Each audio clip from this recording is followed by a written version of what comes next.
नमस्कार दोस्तों, ये यूपीएससी 2023 का प्रीलिम्स का सीसेट का पेपर है। अधिकांशतः जो सीसेट के जो कॉम्प्रहेंशन होता है, जो आपका पैसेज होते हैं, उनके जो आंसर खोजने में हमको प्रॉब्लम होती है। तो उन समस्या को दूर करने के लिए हम कुछ एग्जाम्पल, कुछ मतलब कि पैसेज को सॉल्व करेंगे, जिससे आपको आइडिया मिलेगा कि आपको किन किन बातों का ध्यान रखना चाहिए पैसेज को सॉल्व करते टाइम, और आपका जो आंसर है कम टाइम में निकल जाए, और कम टाइम में ही ना निकले, उसका आंसर तक आप सही आंसर तक पहुँचें।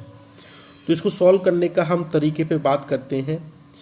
जैसा कि पहला, और वो भी हम कोशिश करेंगे कि पैसेज को ना पढ़ें और हम सही आंसर तक पहुँचें। तो ये पहला पैसेज है, इसको अभी हम पढ़ते नहीं हैं। अभी हम बात करते हैं केवल कहाँ पे, इसके ऑप्शन के बारे में बात करते हैं। इस ऑप्शन में कहा है कि निम्नलिखित कथनों में से कौन सा एक कथन विभिन्न हितधारियों मतलब कि स्टेक होल्डर को जल का उचित और सामूहिक बंटवारा सुनिश्चित करने के लिए सर्वाधिक युक्तियुक्त व्यावहारिक और तात्कालिक कार्रवाई को सर्वोत्तम रूप से प्रतिबिंबित करता है।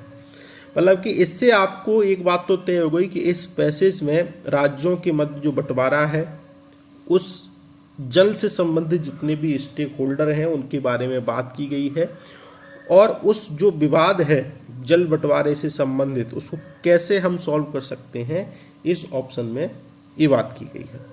तो पहला अगर हम ऑप्शन पढ़ेंगे, इन्होंने कहा है कि जल के बंटवारे का एक राष्ट्रीय व्यवहारिक विधिक नीतिपरक ढांचा बनाया जाना चाहिए। ठीक है, इसको अभी होल्ड पे रखते हैं।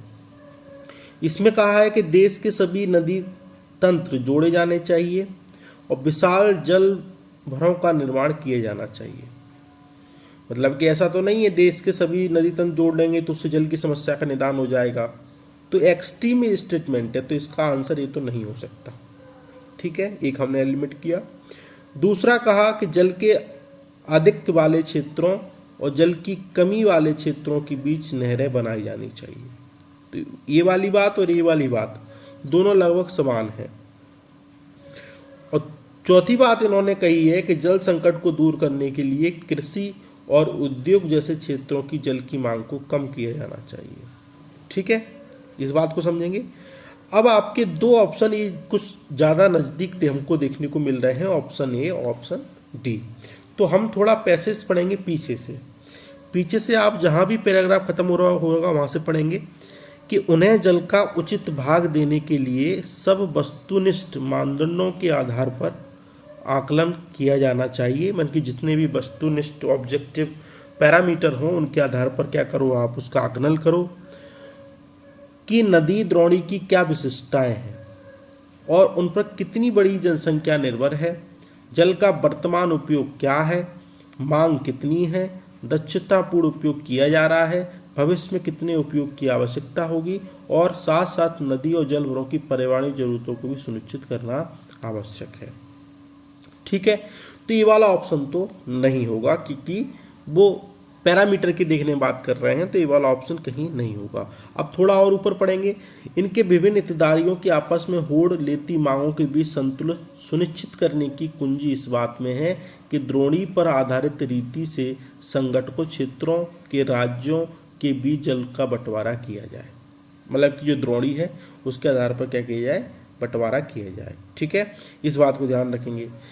तो इसका जो एप्रोप्रिएट जो आंसर है वो आपका क्या है, ये है, जल के बंटवारे का राष्ट्रीय व्यवहारिक विधिक और नीतिपरक ढांचा बनाया जाना चाहिए उनकी आवश्यकताओं को ध्यान में रखते हुए। तो इसका आंसर क्या हो गया, ये हो गया।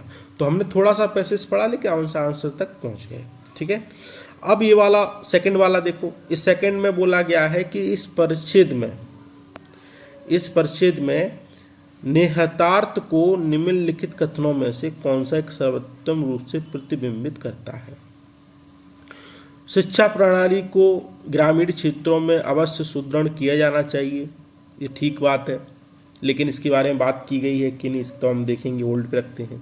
कौशल विकास कार्यक्रम का बड़े पैमाने पर और प्रभावी क्रियान्वयन आज के वक्त की ज़रूरत है। ये भी तो ठीक बात लग रही है, जब भी हम जीएस पढ़ते हैं तो ये हम पॉइंट लिखते ही हैं।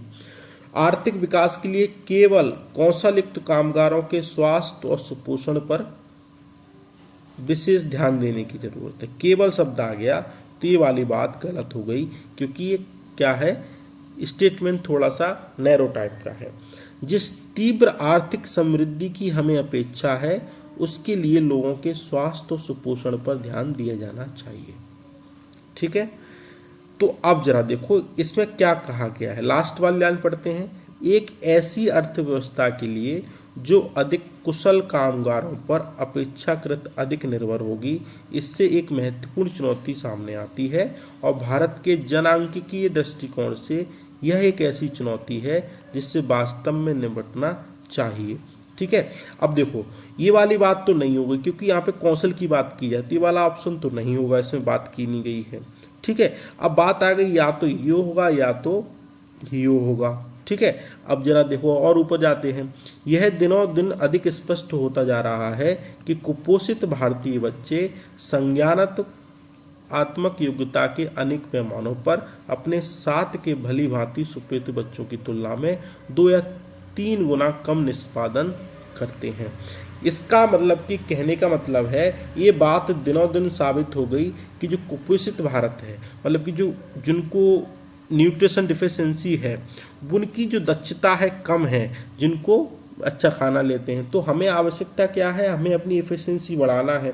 अगर एफिशिएंसी बढ़ाएंगे तो हम क्या करेंगे, कौशल विकास तो ठीक है, ज़रूरत है, लेकिन हम इसको देखेंगे कि जिस तीव्र आर्थिक समृद्धि की अपेक्षा है उसके लिए लोगों के स्वास्थ्य सुपोषण पर ध्यान दिया जाना चाहिए। ठीक है, तो ऑप्शन इसका क्या हो जाएगा, डी हो जाएगा। इसमें कौशल विकास मेन नहीं है, इसमें क्या है, पोषण वाला है। तो इस प्रकार से आप क्या करेंगे, इनको सॉल्व करेंगे। ठीक है, तो इस प्रकार से हम इसको आंसर तक पहुंच के हमने क्या किया, इससे क्या होगा, आपको थोड़ा सा हेल्प मिलेगी, आप अच्छे से कर पाएंगे चीज़ों को। तो इस प्रकार की चीज़ें आप यहाँ पे देख पाएंगे। ठीक है, तो अच्छे से आप करेंगे तो आपका सारा पैसेज हैं, जैसे 25, 27, 29 के आसपास पैसेज आते हैं, उनमें से आपके लगभग अगर बात करेंगे तो 20 प्लस आपके पैसे सही हो जाएंगे। इस प्रकार से आप इसको करने की कोशिश करिएगा। नेक्स्ट पार्ट है, हम इसको जल्द, इसको पार्ट 1 है, नेक्स्ट पार्ट हम इसका जल्दी लाएंगे। तब तक आप कोई भी प्रीवियस ईयर का पेपर उठाइएगा, उनको सॉल्व कीजिएगा। सॉल्व करने के बाद आप क्या करेंगे, आंसर की से मैच कीजिएगा कि आपके आंसर कितने सही हो रहे हैं। ठीक है, 22 का उठाइएगा, 21 का, 20 का, ऐसे सारे आप पैसे सॉल्व करने की प्रैक्टिस कीजिएगा। ठीक है, तो जिससे आपका सीसेट का डर है वो क्या हो जाएगा, ख़त्म हो जाएगा। तो इस बात को आप ध्यान रखेंगे। तो इसका नेक्स्ट पार्ट हम जल्दी लाएंगे। Thank you very much.